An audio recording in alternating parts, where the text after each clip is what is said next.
ओम जय श्री कृष्णा। श्रावण मास में आने वाली अमावस्या को श्रावणी अमावस्या कहते हैं। इसे हरियाली अमावस्या भी कहते हैं। प्रत्येक अमावस्या की तरह श्रावणी अमावस्या पर भी पितरों की शांति के लिए पिंडदान और दान धर्म करने का महत्व है। धार्मिक और प्राकृतिक महत्व की वजह से श्रावण अमावस्या बहुत लोकप्रिय है। दरअसल इन दिनों वृक्षों के प्रति अपनी कृतज्ञता प्रकट करने के लिए इसे हरियाली अमावस्या के तौर पर जाना जाता है। वहीं धार्मिक दृष्टिकोण से इस दिन पितरों का पिंडदान और अन्य दान पुण्य संबंधी कार्य किए जाते हैं। हरियाली अमावस्या की पूजा विधि। हरियाली अमावस्या के दिन सुबह जल्दी उठकर ब्रह्म मुहूर्त में किसी पवित्र नदी या तीर्थ में स्नान करना चाहिए। सूर्य उदय होने के समय भगवान सूर्योदय को जल का अर्घ्य दें। सुबह उठकर पूरे विधि विधान से माता पार्वती एवं भगवान शंकर की पूजा करनी चाहिए तथा सुहागन महिलाओं को सिंदूर सहित माता पार्वती की पूजा करनी चाहिए और सुहाग सामग्री बांटनी चाहिए। इस दिन पितृ तर्पण करें।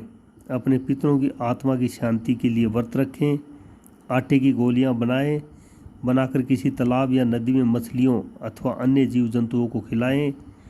ब्राह्मणों को भोजन कराएं तथा दक्षिणा अथवा सीधा दें। श्रावणी अमावस्या का उपवास करें। इस दिन पीपल, बरगद, केला, नींबू अथवा तुलसी का वृक्षारोपण करें। अपने घर के पास चींटियों को चीनी या सूखा आटा खिलाएं। गरीब या ज़रूरतमंदों को दान दक्षिणा दें। श्रावणी अमावस्या के दिन पीपल के वृक्ष की पूजा का विधान है। हरी चूड़ियाँ, सिंदूर, बिंदी बांटने से सुहाग की आयु लंबी होती है और साथ ही घर में खुशहाली आती है। अच्छे भाग्य के उद्देश्य से लड़के भी चूड़ियाँ, मिठाई आदि सुहागन स्त्रियों को भेंट कर सकते हैं, लेकिन यह कार्य दोपहर से पहले कर लेना चाहिए। हरियाली अमावस्या के दिन पीपल और तुलसी के पेड़ की पूजा करना चाहिए। इस दिन पीपल के वृक्ष की पूजा एवं फेरे किए जाते हैं तथा मालपुए का भोग बनाकर चढ़ाए जाने की परंपरा है। हरियाली अमावस्या की कहानी। कहते हैं कि एक राजा की बहू ने एक दिन मिठाई चोरी करके खा ली और एक करके चूहे का नाम ले दिया। यह बात जानकर चूहे को क्रोध आया और उसने तय किया कि एक दिन राजा के सामने सच लेकर ही आऊँगा। फिर एक दिन राजा के यहाँ अतिथि पधारे और राजा के ही अतिथि कक्ष में सोए।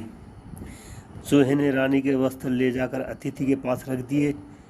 प्रातःकाल उठकर सभी लोग आपस में बात करने लगे कि छोटी रानी के कपड़े अतिथि के कमरे में मिले। यह बात जब राजा को पता चली तो उस रानी को घर से निकाल दिया। रानी प्रतिदिन संध्या को दिया जलाती और ज्वार बोती और पूजा करके गुड़दानी का प्रसाद बांटती थी।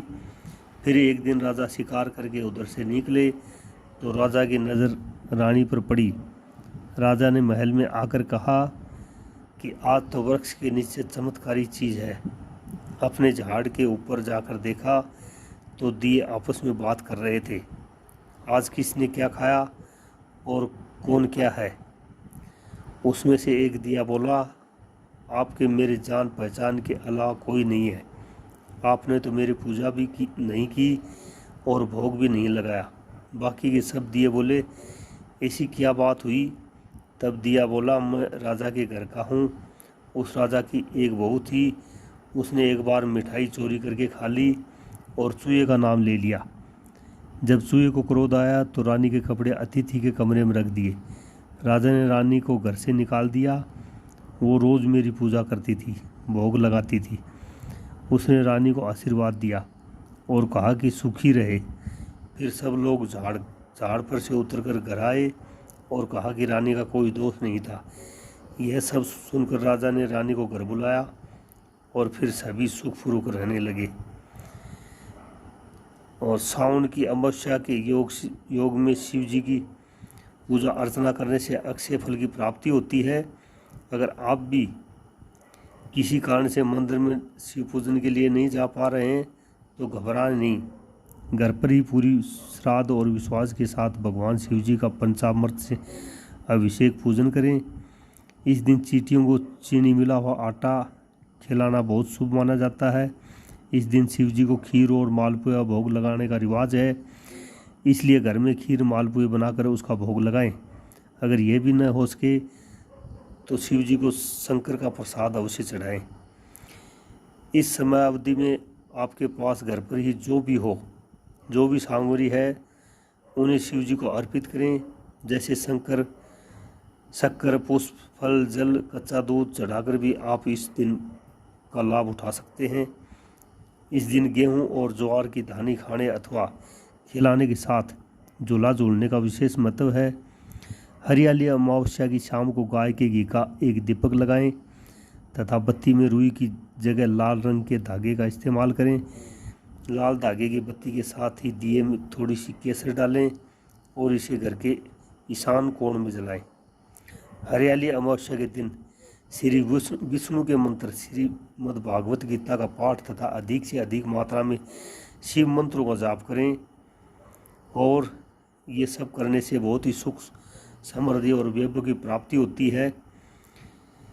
तो इसे सभी करें और सुने। जय हो हरियाली अमावस्या की। जय श्री कृष्णा।